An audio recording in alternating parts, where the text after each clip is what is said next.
Ciao amici e amiche del segno dell'Ariete, benvenuti, io sono Angela e questo è Exotericord, è così che mi trovate sui social. Questo è l'oroscopo settimanale dall'11 al 17 maggio. Prima di iniziare vi ricordo che è una stesa generica, prendete solo ciò che vi risuona, se volete potete integrarla col vostro ascendente per avere più informazioni. In descrizione trovate le recensioni dei mazzi usati, i link per acquistarli e i link alle playlist per conoscere il significato delle carte della Sibilla, Lenormand e della Sibilla italiana. Vi invito a iscrivervi e abbonarvi al mio canale per sostenere il mio lavoro. Vi ringrazio moltissimo se lo farete o lo avete già fatto. E adesso partiamo con la lettura. Andiamo innanzitutto a vedere le energie principali, i segni zodiacali da attenzionare, poi l'amore, il lavoro e le finanze. Allora, troviamo subito la carta dell'albero, che è molto interessante per tutte le questioni e le situazioni che sono in evoluzione e in crescita. E infatti ci sta dicendo che proprio all'inizio di questa settimana alcune cose promettono bene, nel senso che magari si sistemano delle vecchie questioni che vi hanno portato un po' di tensione, oppure finalmente si vedono dei risultati e quindi si ha la possibilità con la carta della nave di ripartire o partire verso un nuovo percorso, magari anche di andare avanti, di procedere meglio su alcuni aspetti importanti. Ovviamente c'è un qualcosa che merita la vostra attenzione, nel senso che con la carta della falce vuol dire che c'è un cambio netto o un cambiamento, un imprevisto che deve essere in qualche modo gestito. Quindi vediamo che alcune cose vengono abbondantemente risolte, altre, magari quelle un po' più pesanti, hanno bisogno di un intervento molto più netto, molto più chiaro. Soprattutto le questioni a livello lavorativo, economico, eccetera, quindi quelle più pratiche. I segni zodiacali da attenzionare nella vostra settimana sono principalmente quelli di acqua. Cancro, Scorpione e Pesci. Abbiamo un pochetto anche quelli di Aria, Gemelli, Bilancia, Acquario. E adesso procediamo con l'ambito amore e relazioni.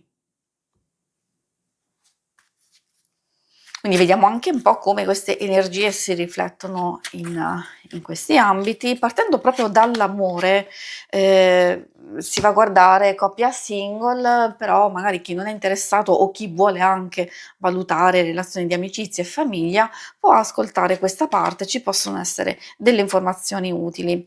Troviamo Lilla e Crisantemo che in realtà ci parlano di relazioni che non solo tendono a migliorare se c'è qualcosa che non va, ma soprattutto c'è una nota positiva. Può essere un evento piacevole, anche degli incontri, delle notizie che arrivano ad essere positive, il rapporto si intensifica o comunque c'è qualcosa, appunto, come vediamo la carta dell'Iris desiderio appagato, che funziona proprio per il verso giusto. Quindi vediamo relazioni più importanti, coppia e anche qualcosa a livello familiare di amicizia che trova la sua stabilità, la sua crescita e una fase di miglioramento, come vi dicevo, nelle situazioni più critiche. Mentre per i single l'evoluzione e il miglioramento si vede soprattutto per chi non ha nessuno e non c'è nessun interesse, quindi maggior possibilità di socializzare e di conoscere qualcuno di interessante. Se state frequentando una persona, se c'è un interesse, allora si vede evoluzione, quindi la cosa procede in questa fase iniziale.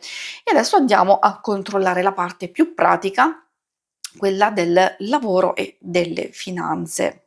Vediamo un po' cosa vogliono dirci le nostre sibille. Già abbiamo visto sin dall'inizio che ci sono delle questioni che devono essere particolarmente attenzionate e che possono giungere a noi. Infatti vedendo la carta del Messaggero riguarda tutti i tipi di comunicazione e tutto quello che è notizia che giunge a noi. Poi tante cose, è vero, possono essere delle novità interessanti, delle novità che ci aiutano a risolvere delle, questioni un po' dolenti, si ha a che fare con situazioni che possono anche generare nuovi inizi, anche qualcosa di stimolante. Per esempio, nuovi contatti, nuove idee, possibilità di viaggiare, di spostarsi. Quindi vuol dire che c'è un gran movimento e fermento. Non a caso effettivamente ce l'abbiamo proprio vicino al nostro battello, alla nostra nave. E poi troviamo sospiri e la speranza. Quindi come vi dicevo, a conferma del fatto che ci sono delle questioni importanti da risolvere, magari sospiri, ci parla proprio di una fase di incertezza o di preparazione, di valutazione e osservazione. Anche questo effettivamente indica l'arrivo di qualcuno o di qualcosa, soprattutto di una fase di trasformazione in corso, dove dobbiamo essere molto lucidi, molto attenti, quindi osservare bene che cosa si palesa davanti a noi prima di agire. Di sicuro con la carta della speranza già ci fa intuire e percepire che ci sono questioni positive che si possono risolvere immediatamente, magari proprio nel corso della settimana, altre dobbiamo aspettare la completa risoluzione, però possiamo incominciare a vedere qualche risultato o avere proprio delle informazioni utili per muoverci nella giusta direzione. E infatti la speranza ci porta a superare degli ostacoli, delle difficoltà, area di rinnovamento, magari dei chiarimenti, un nuovo equilibrio, delle aspirazioni e delle idee molto utili. E questo vale proprio per tutti, nel lavoro, se ci sono questioni legate a cose burocratiche, legali, difficoltà di vario genere, e poi soprattutto per chi è in cerca di lavoro, c'è qualcosa che si muove, ad esempio magari nuove informazioni e proposte, oppure delle risposte che state aspettando.